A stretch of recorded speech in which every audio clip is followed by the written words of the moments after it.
दिल्लीमध्ये चमकली सोनवडीची लेक, नेत्रा थोराचा राष्ट्रीय स्तरावर ऐतिहासिक ब्रॉन्झ विजय. दिल्ली, मोदीनगर येथे सुरू असलेल्या राष्ट्रीय वेटलिफ्टिंग स्पर्धेत यूथ मुलींच्या 44 किलो वजन गटात पुणे जिल्ह्यातील दौंड तालुक्यातील सोनवडी गावची कन्या नेत्रा भागवत थोरात हिने उल्लेखनीय कामगिरी करत तिसरा क्रमांक पटकावला. अवघ्या 16 वर्षाच्या नेत्राने 133 किलो वजन उचलून राष्ट्रीय स्तरावर ब्रॉन्झ पदक मिळवत महाराष्ट्राच्या विजयाची घोडदौड कायम ठेवली. ग्रामीण भागातून आलेल्या नेत्रा थोरातने कठोर मेहनत, चिकाटी आणि आत्मविश्वासाच्या जोरावर देशपातळीवरील स्पर्धेत आपली आगळीवेगळी ओळख निर्माण केली.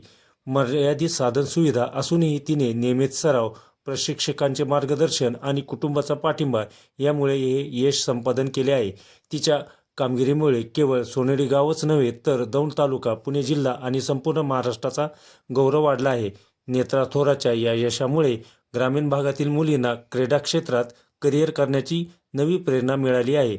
भविष्यात राष्ट्रीय व आंतरराष्ट्रीय स्तरावर देशाचे प्रतिनिधित्व करण्याचा तिचा निर्धार असून तिच्या या यशाबद्दल गावकऱ्यांकडून, शिक्षकांकडून, क्रीडाप्रेमींकडून आणि विविध सामाजिक संघटनेकडून अभिनंदनाचा वर्षाव होत आहे. सोनवडीच्या लेकीने राष्ट्रीय मंचावर उंचावलेला विजयाचा झेंडा पुढील पिढीसाठी प्रेरणादायक ठरत आहे.